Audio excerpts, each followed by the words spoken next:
I mean, and everyone talks about mindset all the time now, which is great. But Right. reprogramming that mindset and all of that negative conditioning, I'm not Right. saying it's not, I really dislike how everyone's like being positive is toxic. It's only toxic when you're avoiding the reality of your emotions, right? Sure. But I think the goal of being positive and being uplifted is a good thing, you know?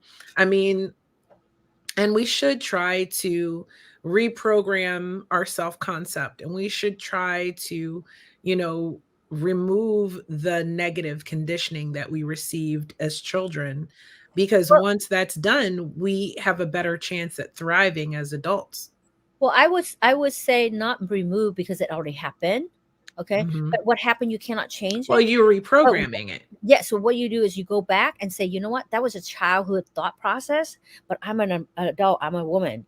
And so that only was there maybe to protect me, like, don't talk to strangers, or, something to scare me. So I will, because, kids are savages. They would do whatever, right? They don't care. So, but you learn how to become like evolve, right? And then so you learn how to like reinterpret that information as, well, that was there to help me, but now it doesn't fit anymore. It's like the clothes don't fit. But now how did I evolve? Maybe that situation was supposed to educate me in a way where I need to feel safe, I need to be independent, but the interpretation as a child is still there, right? So you may have a stuck on 5, arrested development on 10. Yeah. So, and that can affect your hormones as well. How many women out there is trying to behave like a teenager and dress like a teenager, but you can feel sexy and look sexy and be classic, like Or at any age. and be validated and um, be respected, right? You can be look sexy without looking like you're trying to you're trying to make money. You know, that reminds me of my pinup, right? So when I'm promoting my pinup, if you don't know, I do pinup, I do Uh-huh. pinup. And I always say this: if you like pretty, classy pictures, then come follow my pinup journey. I'm just getting started, right? Also, I started pinup at 45. Okay. So I am a published pinup model. All right. Look at that. You don't see all of my gingerbread and my cake and my no, you don't see that. And no tea, no shade. If that's you, do your thing. But for me, it's classy, old school. It's a modern spin on what pinup is for me. And it's about body Confidence, positivity, right? Confidence. confidence, body positivity, because I'm very curvy and I'm doing my thing. And at doing, like, fulfilling a new dream at any age. Like, you're never too old to begin a new pursuit of a dream. And so that's the messaging behind that.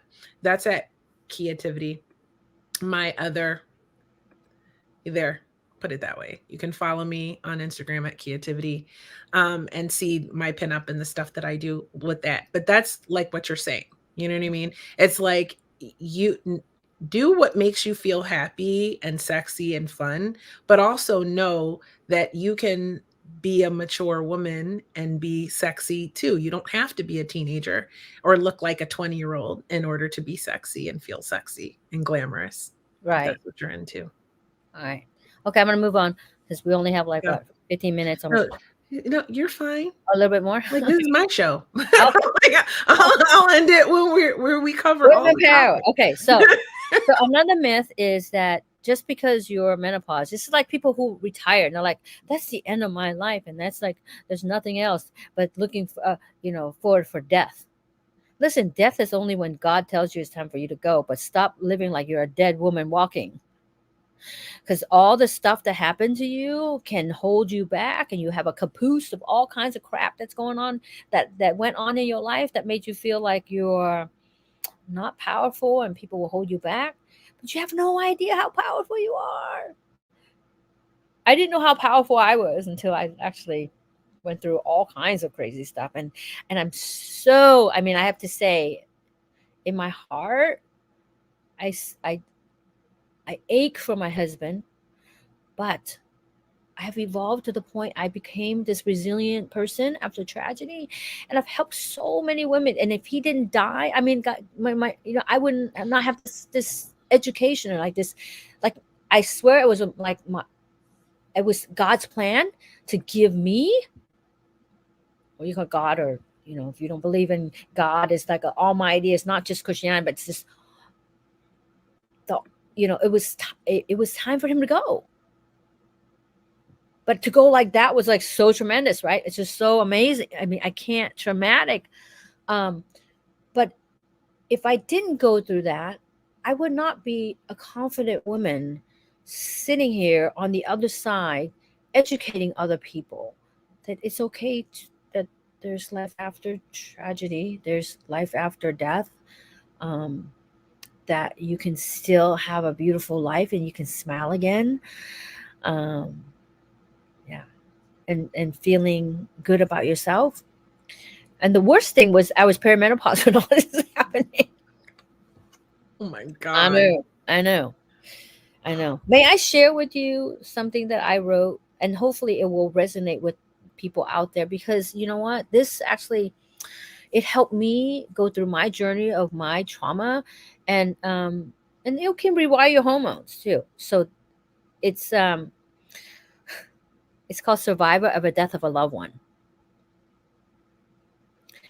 Remember we were in the class together. It was a Speak to Inspire class, and I did that class. Mhm. And I won that number. I was number one. It was a number Lynn one was my speech student. on yeah, and how become resilience after tragedy. Well, this speech Mhm. actually is the second thing that I wrote, and I helped so many people. So I want to share this with the audience. So hopefully you will take this to heart. And if you have somebody who you love and passed away, of course, I had major hormone dysfunction, so I had to kind of figure out how to do things, how to figure out some way to help me continue to live my life every day and thrive. Right. So it's called Survivor of a Death of a Loved One. Take a deep breath. As if you are the survivor of a death of a loved one. And as you continue to age, people are going to die. And how are you going to continue to live your life? Like, oh, I'm just going to sit in my room. There's no holidays. Mother's Day, I don't know. My mom died, and so I just don't. My husband died, and no, everybody's going to die. Every single Oh, person is we going to lost you for a second. We lost you. Oh, you're back. Okay. Okay, so I'm just saying every single person's going to live. If you live long enough, you're going to see people would die, and young people die as well.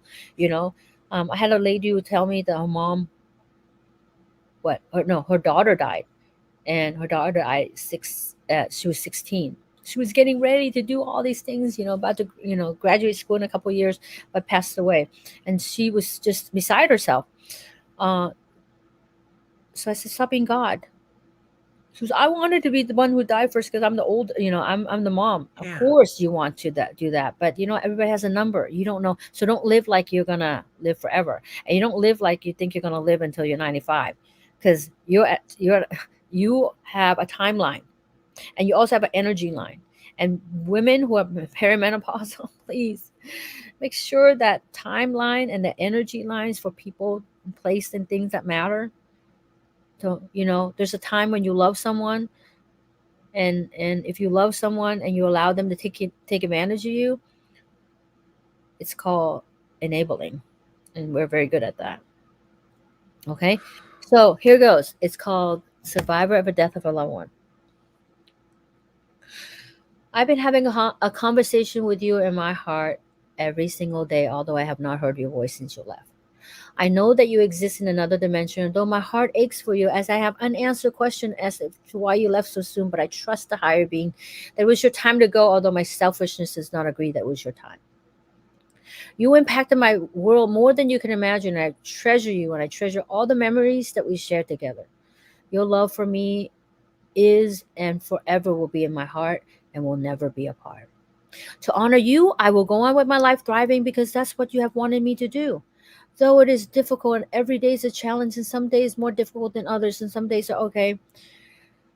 But as long as I'm alive, I will promise myself to continue with my life, creating new memories, future memories with love and kindness and gentleness, And the key is to never sabotage myself. And because I know that you love me and you're watching over me as an angel from above, I promise to always love me and will emanate your love to others until we see each other again. Until then, I will see you in my thoughts and dreams. And I can add, but you can't talk back to me.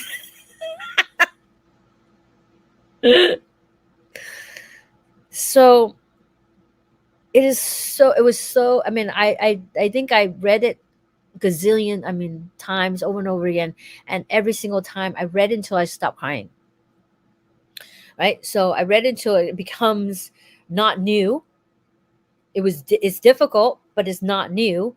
So, and you try something difficult first is new, right? So when the newness goes away, then you can do it without batting an eyelash. So everything is new. Menopause is new. Perimenopause is new. Every single stage of life, it's going to be new. But once you get you get used to it, you master that, man, you're a powerhouse. You can do anything. You can do anything. Without a doubt. Take care of your body first and everything else. Even if you lost your money, you lost your husband, you lost everyone. But if you have your mind and your body, you know, you can meet somebody else and that person can be your family, right? We're still alive, so we need to live like we're alive and thrive and not just, yeah, helping. Yeah. So, anyway, let's go on. Osteoporosis. So the myth of taking calcium alone can help you with osteoporosis. It is wrong, because calcium, if you take calcium like the carbonate, which is the stuff that you buy at the store, it can actually cause you to have plaques in your blood vessels. And so you can increase your risk of heart attack. So you need vitamin D, you need vitamin K, you need to weight bearing exercise, balanced diet. Those are all key. And also mental health. When you're talking to yourself, you can actually talk to yourself to losing your bone, because when you stress, you don't digest, you can't absorb your minerals. Zinc, if you need zinc in order to make testosterone, right? So you don't have enough minerals. Those minerals are the cofactors that carry all the hormones to this proper place. So then you have a hormonal dysfunction. That hormonal dysfunction is going to cause a cascade of mayhem. It's called traffic jam in the body. And when your body is stressed, maybe that liver does not, have too much fat in it, and you can't absorb your nutrients because the fatty liver, right? And so you can't get the nutrients to the brain. So everything works together, right? And then